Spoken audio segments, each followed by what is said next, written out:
Hello student, मैं रोनी द्विवेदी आदि creation channel पर आपका हार्दिक स्वागत है। आज हम लोक भारती कक्षा 10वीं की कविता क्रमांक 6 गिरधर नागर का अध्ययन करेंगे, जिन्हें लिखा है संत मीराबाई ने। संत मीराबाई कृष्ण भक्ति से ओतप्रोत कविताएं लिखा करती थी और आज उन्हीं कृष्ण भक्ति से ओतप्रोत कविताओं में से ये गिरधर नागर भी हमारे समक्ष है। तो चलिए उन्हीं के ही पद्यांशों का हम अध्ययन करते हैं। देखिए प्रथम पद्यांश में वो क्या कह रही है, उसकी पहली पंक्ति देखिए। मेरे तो गिरधर गोपाल दूसरो ना कोई। यहाँ पर संत मीराबाई क्या कह रही है कि मेरे तो कृष्ण गोपाल है, मेरे तो गिरधर गोपाल है, उनके सिवा दूसरा मेरा कोई और नहीं है। दूसरी पंक्ति देखिए क्या कह रही है कि जाके सिर मोर मुकुट मेरो पति सोए।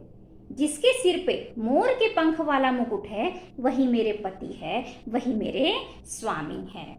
तीसरी पंक्ति देखिए कि छाड़ी दई कुल की कहानी कहाँ करिए कोई। क्या कह रही है कि मैंने कृष्ण की भक्ति करते हुए, कृष्ण की उपासना करते हुए मैंने कुल की मर्यादा को भी छोड़ दिया है। चौथी पंक्ति देखिए, संतन ढिग बैठी बैठी लोक लाज खोई।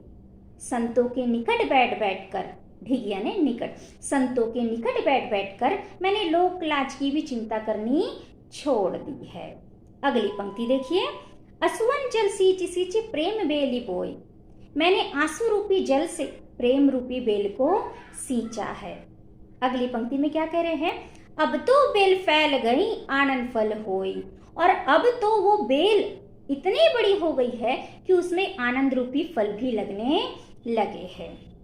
अगली पंक्ति देखिए, दूध की मथनिया बड़ी प्रेम से बिलोई, माखन जब काढ़ लियो छाछ पिए कोई। यहाँ क्या कह रही है कि मैंने दूध के पात्र में दही को बिलोया है और उसे जब मैंने प्रेम रूपी मथनी से मथा है तो मुझे माखन रूपी कृष्ण प्राप्त हो गए हैं। मैंने दुग्ध के पात्र में दही को बिलोया है और जब उसे प्रेम रूपी मथनी से मैंने मथा है तो मुझे माखन रूपी कृष्ण प्राप्त हो गए हैं। और जो शेष छाछ है उस निस्सार जगत से मुझे कोई भी मतलब नहीं है, यानी मुझे तो मेरे माखन रूपी कृष्ण मिल गए और जो शेष छाछ है वो कोई भी पिए, इससे मुझे कोई भी मतलब नहीं है। यानी उन्होंने कृष्ण को माखन की तुलना दी है और इस संसार को छाछ की तुलना की है। कि क्या कह रही है कि मुझे तो मेरे कृष्ण रूपी माखन प्राप्त हो गए हैं और ये जो शेष छाछ है वो ये निस्सार जगत है जिससे मुझे कोई भी मतलब नहीं है। अंतिम दो पंक्तियां देखिए, भगत देखी राजी हुई जगत देखी रोई, दासी मीरा लाल गिरधर तारो अब मोही। क्या कह रही है मीराबाई कि मुझे जो कृष्ण की उपासना करता है ऐसे भक्तों को देखकर मुझे प्रसन्नता होती है और जो कृष्ण की उपासना नहीं करता उस निस्सार जगत को देखकर, उस संसार को देखकर मुझे दुख होता है, पीड़ा होती है। अंतिम पंक्ति में क्या कह रही है कि हे कृष्ण मैं आपकी दासी हूँ, हे कृष्ण ये मीरा आपकी दासी है और आप ही मुझे इस भव सागर से बाहर निकालिए। अतः इस प्रकार कृष्ण भक्ति से ओतप्रोत होकर संत मीराबाई ने प्रथम पद्यांश में हमें कृष्ण भक्ति की महिमा के बारे में बताया है। तो चलिए आशा करती हूँ आपको ये प्रथम पद्यांश समझ में आ गया होगा। चलिए हम दूसरा पद्यांश अपना देखते हैं। उसकी पहली पंक्ति में संत मीराबाई क्या कह रही है, क्या कह रहे हैं, हरि बिन कौन गति मेरी। अब यहाँ पर संत मीराबाई क्या कह रही है कि हरि के बिना यानी कृष्ण के बिना मेरा कोई दूसरा सहारा नहीं है। पहली लाइन में क्या कह रही है कि हरि के बिना, कृष्ण के बिना मेरा कोई दूसरा सहारा नहीं है। दूसरी पंक्ति देखिए, तुम मेरे प्रतिपाल कहियो में रावरी चेरी। और क्या कह रहे हैं कि आप ही मेरे आराध्य हो, आप ही मेरे पालनहार हो और मैं आपकी दासी हूँ। रावरी चेरी अर्थात कि आपकी दासी हूँ। हे कृष्ण आप ही मेरे पालनहार हो और मैं आपकी दासी हूँ। तीसरी पंक्ति देखिए, आदि अंत निज नाव तेरे हिमायो फेरी। क्या कह रहे हैं कि शुरू से लेके अंत तक का, आदि यानी प्रारंभ, अंत यानी कि जहाँ समाप्त होता है, तो क्या कह रहे हैं कि आदि से अंत तक का जो सर्वस्व जीवन है मैंने आपको समर्पित कर दिया है। यानी शुरू से लेके अंत तक का जो भी मेरा जीवन है मैंने आपको समर्पित कर दिया है। अगली पंक्ति में देखिए क्या कहना चाह रही है मीराबाई, बेर बेर पुकार कहूँ आरती है तेरी। और बार बार मैं आपके नाम का स्मरण करती हूँ, बार बार मैं आपके नाम को पुकार कर आपकी ही आरती गा रही हूँ। अगली पंक्ति देखिए, यो संसार विकार सागर बीच में घेरी, यो संसार विकार सागर बीच में घेरी, नाव फाटी प्रभु पाल बांधो बूढ़त है मेरी। यहाँ पर क्या कह रही है कि ये जो संसार है ये विकारों से भरा हुआ है, ये जो संसार है ये दुखों से भरा हुआ है, कष्टों से भरा हुआ है, और उस संसार रूपी सागर में मेरी जीवन रूपी नाव जो है वो डगमगा रही है। ये जो संसार है ये क्या है, विकारों से घिरा हुआ है। ये संसार रूपी सागर जो है वो विकारों से घिरा हुआ है, यानी कष्टों से घिरा है, दुखों से घिरा हुआ है, और इस संसार रूपी सागर में मेरी जो जीवन रूपी नाव है वो डगमगा रही है। अतः हे कृष्ण आप आइए, निकालिए।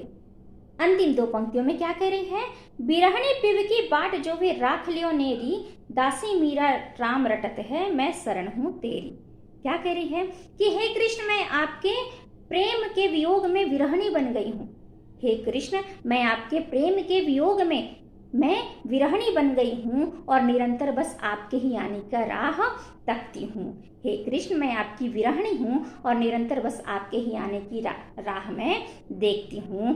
अंतिम पंक्ति में कहना चाह रही है कि हे कृष्ण मैं आपकी दासी हूँ और निरंतर सिर्फ आपका ही नाम रटती हूँ और आप मुझे अपने शरण में ले लीजिए।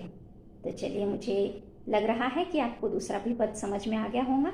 चलिए हम तीसरे पद की ओर देखिए, कवित्री मीराबाई ने तीसरे पद्यांश में क्या कहा है, उन्होंने अपने मन को संबोधित करते हुए क्या कहा है उसके बारे में हम पढ़ेंगे। तो देखिए, तीसरे पद्यांश की प्रथम पंक्ति देखिए, क्या कह रहे हैं उसमें कि फागुन के दिन चार होरी खेल मना रहे। इस पंक्ति में क्या कह रही है मन को संबोधित करते हुए मीराबाई कि फागुन का जो त्योहार है वो कुछ ही समय का है, अतः हे मन तू भी होली खेल। दूसरी पंक्ति देखिए क्या कहना चाह रहे हैं, बिन करताल पखावज बाजे अनहद की झनकार रे। कहीं भी कोई भी पखावज करताल नहीं बज रहा है, फिर भी उसकी जो ध्वनि है वो मेरे मन को आनंदित कर रही है। तीसरी पंक्ति में क्या कह रही है, बिन सुर राग छतीसु गावे रोम रोम रणकार रे। यानी बिन स्वर और राग के मेरा जो रोम रोम है वो श्रेष्ठ संगीत का निर्माण कर रहा है। अगली पंक्ति देखिए, शील संतोष की केसर घोली प्रेम पीठ पिचकार रे। क्या कह रहे हैं कि मैंने कृष्ण के साथ होली खेलने के लिए शील और संतोष रूपी मैंने रंग को घोला है, मैंने शालीनता और संतोष रूपी मैंने रंग को घोला है और उसे प्रेम रूपी पिचकारी में मैंने भर लिया है। अगली पंक्ति में क्या कह रही है, उड़त गुलाल लाल भय अंबर बरसत रंगा पार रे। इस पंक्ति में क्या कह रहे हैं कि चारों ओर अपार रंग उड़ने से, चारों ओर रंग उड़ने से, लाल रंग उड़ने से जो अंबर है वो भी लाल हो गया है। अगली पंक्ति देखिए, घटके पट सब खोल दिए हैं लोक लाज सब डार रे। मैंने कृष्ण के साथ होली खेलने के लिए मैंने अपने हृदय के द्वार को भी खोल दिया है और लोकलाज की चिंता करनी भी छोड़ दी है। अंतिम पंक्ति में क्या कहना चाह रही है मीराबाई, मीरा के प्रभु गिरधर नागर चरण कमल बलिहार। हे कृष्ण आप इस मीरा के प्रभु हो और आपके कमल रूपी चरणों में मैं अपना सर्वस्व न्यौछावर करना चाहती हूँ। ये मीरा आपकी दासी है और आपके कमल रूपी चरणों में मैं अपना सर्वस्व समर्पित करना चाहती हूँ। तो इस प्रकार ये हमारे 3 पद्यांशों का भावार्थ हमने पढ़ा। आपको ये वीडियो कैसा लगा कमेंट करके बताइएगा और जो मेरे चैनल पे नए हैं वो चैनल को सब्सक्राइब करिएगा। Thank you.